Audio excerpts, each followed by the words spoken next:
It's day 2 of the Toyota Dealer 1000 and it's a tough day. There are 2 legs. Leg 1 consists of 314 kilometers with 75 k's of open section, and then leg 2, 244 kilometers, totaling 560 kilometers of very, very hard racing.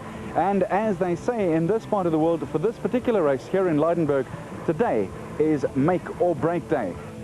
The mechanics and support crews have had very little sleep. In fact, some of them haven't had any at all. This is, after all, a 1,000-kilometer event, and with the biggest day ahead, it meant that the cars had to be in tip-top shape to brave the mountains, mist, rocks, forests, humps, yumps, jumps and bumps of the second leg. Alfie Cox and navigator Ralph Pitchford led by almost 4 minutes overall and by more than 20 minutes in class. They've won 3 races in a row in the championship series. Let's eavesdrop on the in-car communication. Happen, Roger, happen. Only 190 left. 90 left, yeah. And in over the river, sweep to the left.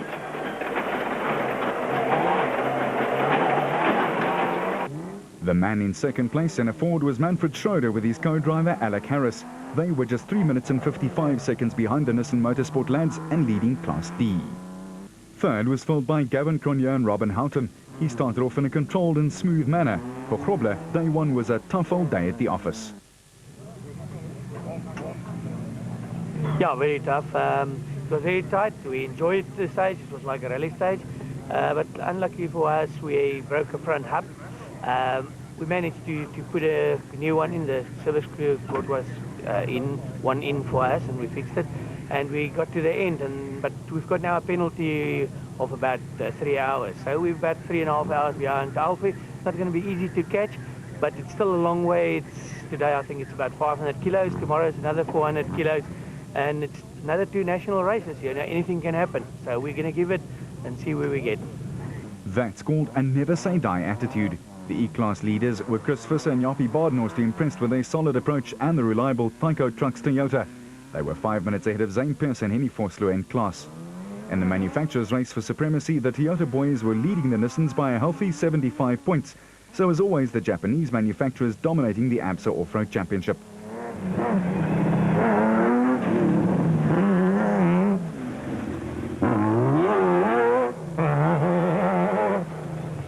The Gerard du Plessis-Foudy Segers combination in their Jimco 3.4 Porsche were leading Class A and were also the first special vehicle in the race in 4th place overall.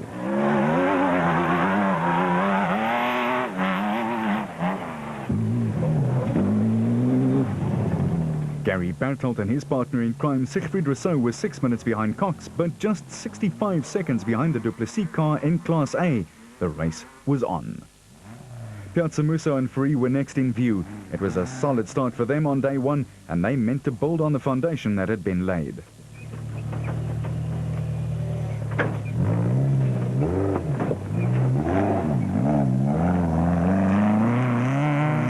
Clint Gibson and Marcel Trethouille were chasing after them in 8th place. They incidentally were 18th on the championship log with 18 points, so a good haul were imperative for them. Shamir Variawa and his co-VZ Van Zyl started off like a house with a thatch roof on fire. But with 60 k's to go to the designated service point, or DSP, they were repairing a gearbox that didn't want to be repaired. In car with Mark Corbett and Jean Moore in their CPD Bat racing in Class A. They had a nightmare first leg and finished more than 2 hours off the pace set by Cox. They were in 42nd place. The 2002 national champion Duncan Vos and his co-driver Henny ter Steeg had encountered engine misfire problems on leg 2 after not completing leg 1. This left them hours behind the rest of the contenders and with virtually no hope of victory.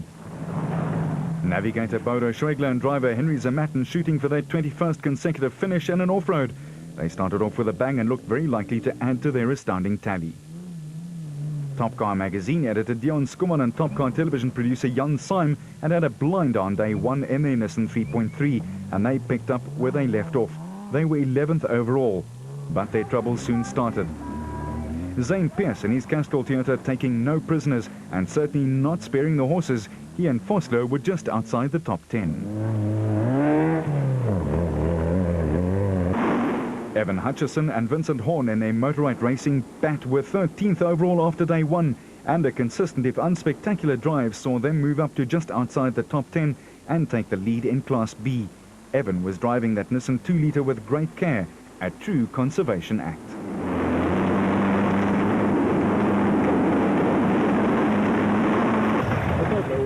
Bertolf, Bevan this time, and his co-Nick Solomalelo were as enthusiastic as ever in their I-Burst bat. It sounded like they were ready to enjoy some more manhandling. Anytime, actually.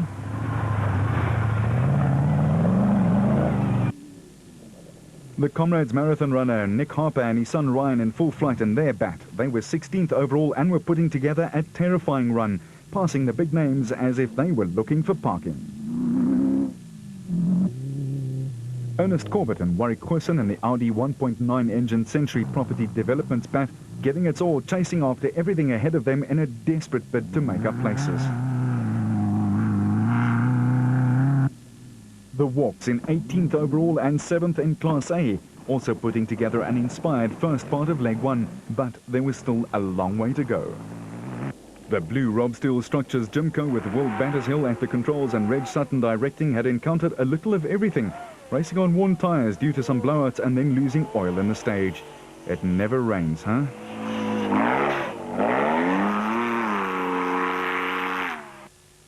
The distinctive yellow Bosel ATE Luke Truggy of Gil Nell and co-driver Peter Newbury, they were wringing every single ounce of horsepower out of their Subaru.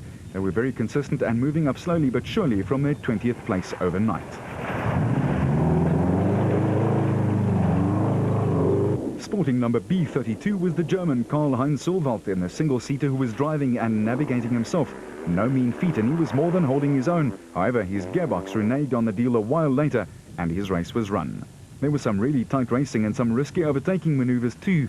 Here, Terence Marsh in the Nashua Mobile bat with a Corvette engine leads husband and wife team George and Sharon Barkhuizen in their AIM Race Systems Toyota with very little breathing space in between.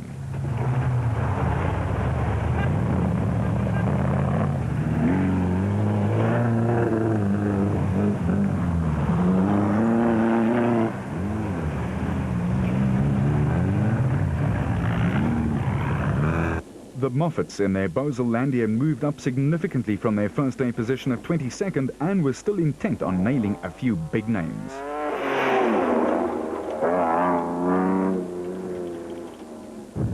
Battershill and Sutton got some stop-start going, if you know what I mean.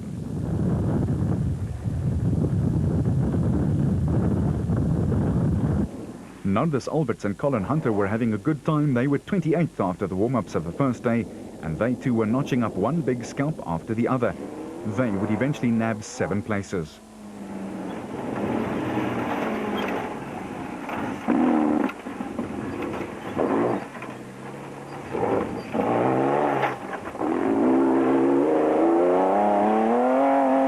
The red BB Auto Nissan 3.3 of Arnold du Plessis and Johan Knox were placed 30th after their first day excursion, but they had the drive of the day. At this point, they had already taken back 10 places and were up into the top 20. Yet another Arnold, this time Pistorius, was taking his Raceco Toyota to the max with some rock-hard driving. He and co-driver Jörg Steyn thought they had gearbox dramas, but it turned out to be selectors, an easy thing to have an engineer fix in Leidenburg. And let's not mention this little stop, okay?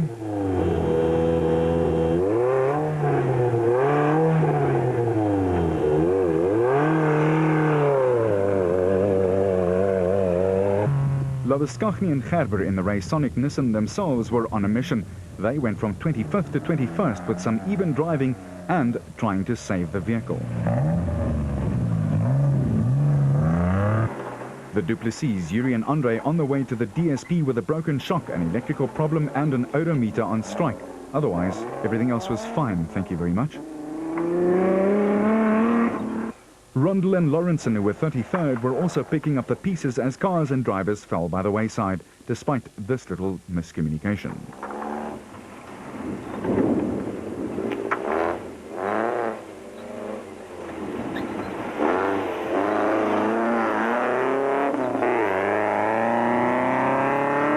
And here's a sight that every off-roader hates with a passion. A pair of legs sticking out from underneath your car, which is supposed to be speeding along. Bapumzi explains. Yeah, we broke the upper control arm, but we're still trying to sort it out and see if we can run again.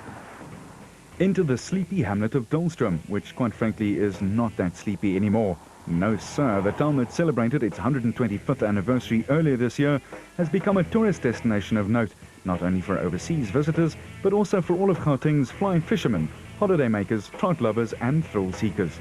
Add to that the fact that the high-altitude venue has become a haven for world-class athletes who train here, and it's clear to see why the town is booming. And that's where the first DSP of the day was, in Dullstroom.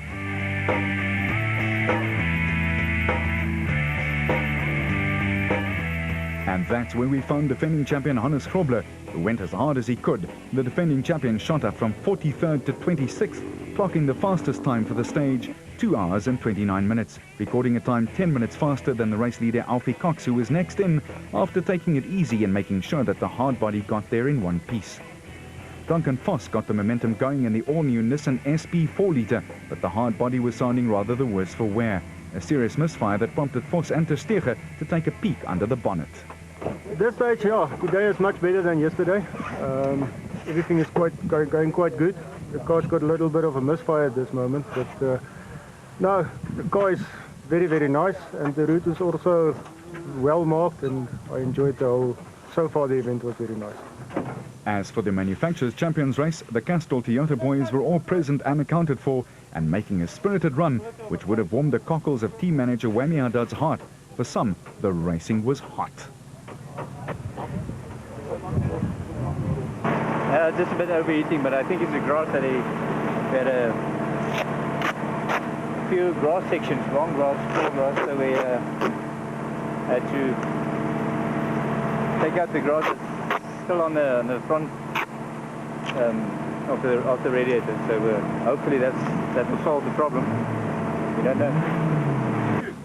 Piazza Musso and the rest of the Castrol Toyotas too were performing with distinction, and even though they weren't quite on the board after the prologue, the trusty Japanese make was certainly making its presence felt.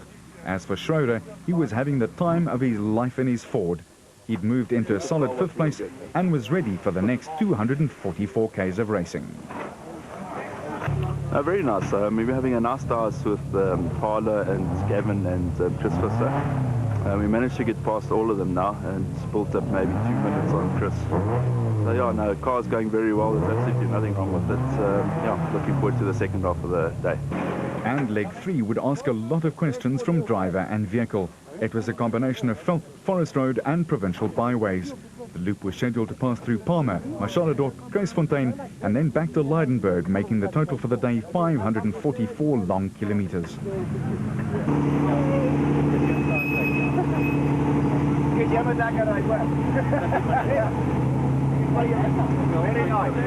Grobler on the charge, and that never say die attitude.